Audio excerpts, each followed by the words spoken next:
बिस्मिल्लाहिर्रहमानिर्रहीम, अस्सलाम वालेकुम, बखैर इट्स मी आतिफ वक्कास। और आज हम फर्स्ट ईयर के chapter number 4 work and energy के न्यूमेरिकल प्रॉब्लम्स सॉल्व करेंगे। न्यूमेरिकल प्रॉब्लम्स फिज़िक्स के अंदर एक इंतहाई अहम हिस्सा है, क्योंकि अगर आप कोई भी कॉन्सेप्ट अंडरस्टैंड कर लेते हैं तो उससे रिलेटेड प्रॉब्लम्स आप सॉल्व कर सकते हैं। अगर आप सॉल्व नहीं कर सकते तो इसका मतलब ये है कि आपके उस कॉन्सेप्ट में कहीं ना कहीं पे कोई प्रॉब्लम है। तो चूँकि एग्ज़ाम्स करीब आ रहे हैं स्टूडेंट्स के, इसलिए मैं टू द पॉइंट रहूँगा और फोकस करूँगा सिर्फ उन न्यूमेरिकल प्रॉब्लम्स के ऊपर कि जो आपकी टेक्स्ट बुक के अंदर शामिल हैं।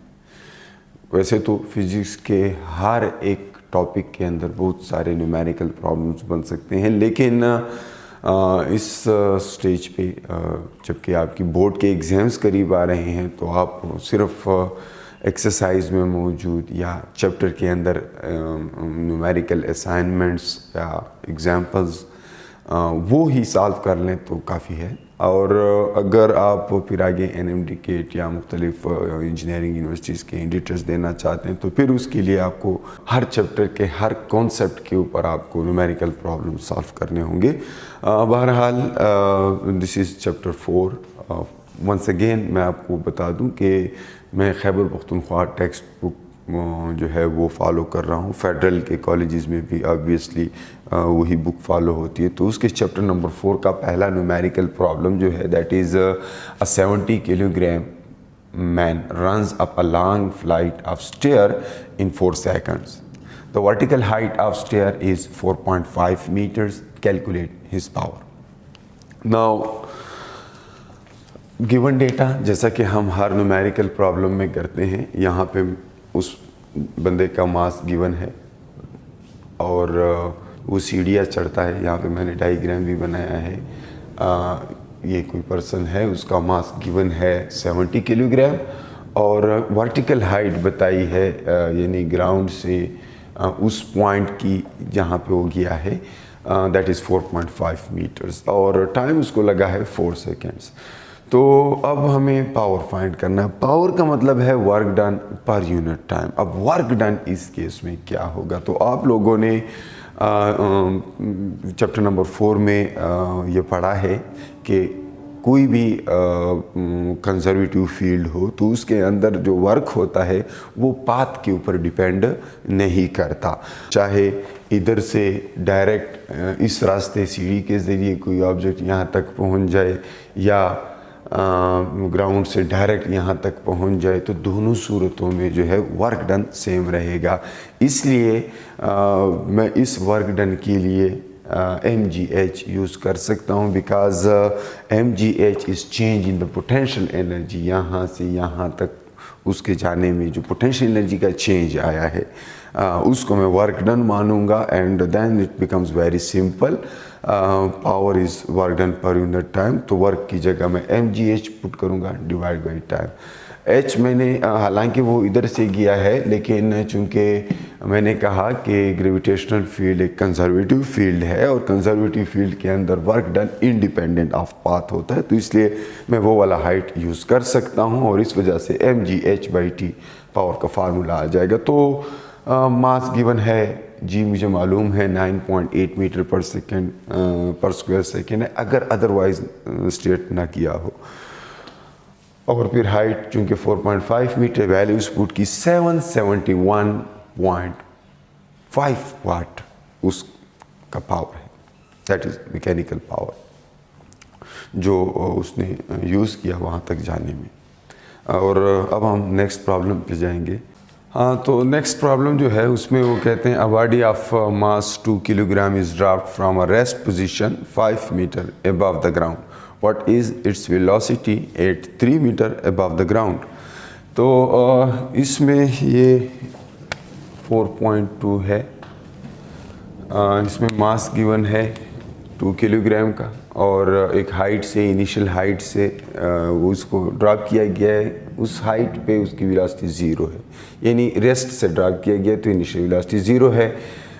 इनिशियल हाइट गिवन है कि वो पहले 5 मीटर अबव द ग्राउंड था और जब 3 मीटर अबव द ग्राउंड हो जाए, यानी एक फाइनल हाइट दी गई है 3 मीटर, तो उसकी वेलोसिटी बताएं, रिक्वायर्ड है वेलोसिटी। तो यहाँ पे अगर ये सिचुएशन में ड्रा कर लूँ, ये कोई इनिशियल हाइट है, ये ग्राउंड है, ग्राउंड से वो 5 मीटर जो है अबव है।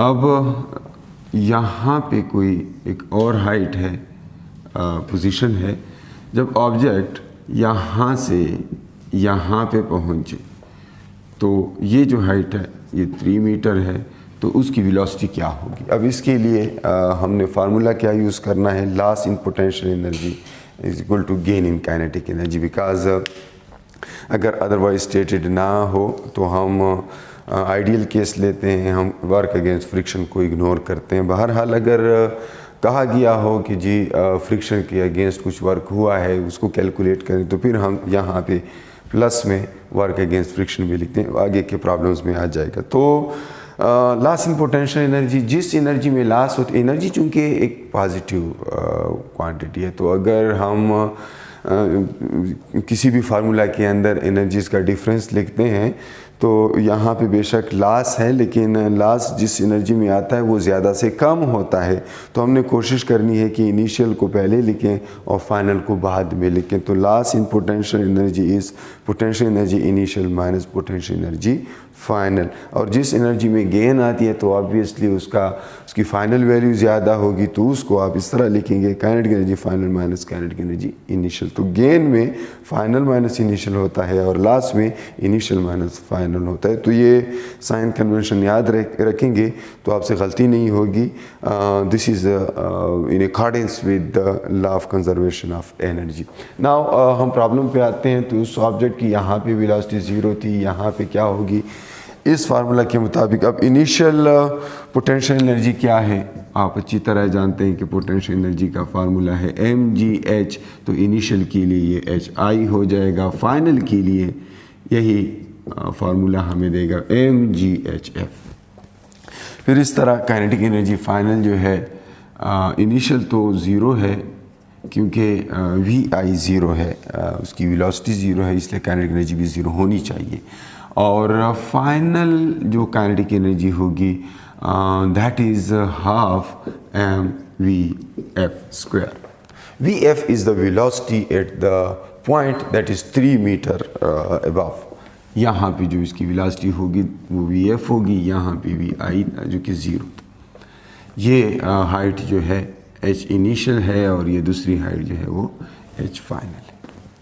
ठीक है, तो अब मैं अगर इस फार्मूला के अंदर पुटिंग कर लूँ तो मुझे मिलेगा mgh इनिशियल। mg दोनों में कॉमन है इसलिए मैं बाहर लिख सकता हूँ h initial minus h final, ये आ जाएगा। इनिशियल से फाइनल सब्ट्रैक्ट करेंगे, क्यों? क्योंकि इसमें लॉस आया है और यहाँ पर फाइनल माइनस इनिशियल होता है, लेकिन चूंकि इनिशियल 0 है इसलिए सिर्फ फाइनल रह गया। अब मास दोनों साइड पे कैंसिल आउट हो सकता है। अगर आप वेलोसिटी फाइंड करना चाहते हैं, मास ख़त्म हो जाएगा, वेलोसिटी इधर मल्टीप्लाई हो जाएगी, 2g h initial minus h final that equals to square of velocity. तो फिर अब इसका स्क्वायर रूट लेंगे, स्क्वायर ख़त्म हो जाएगा और हमें मिलेगा vf इक्वल्स, यहाँ पे अगर आप वैल्यूज़ पुट कर लें 2 है, फिर 9.8 है और फिर hi और hf 5 माइनस 3। तो यहाँ से कोई वैल्यू आएगी, मैं यहाँ पे कैलकुलेट कर चुका हूँ, 6.3 मीटर पर सेकेंड। ये सेकेंड प्रॉब्लम का रिज़ल्ट है।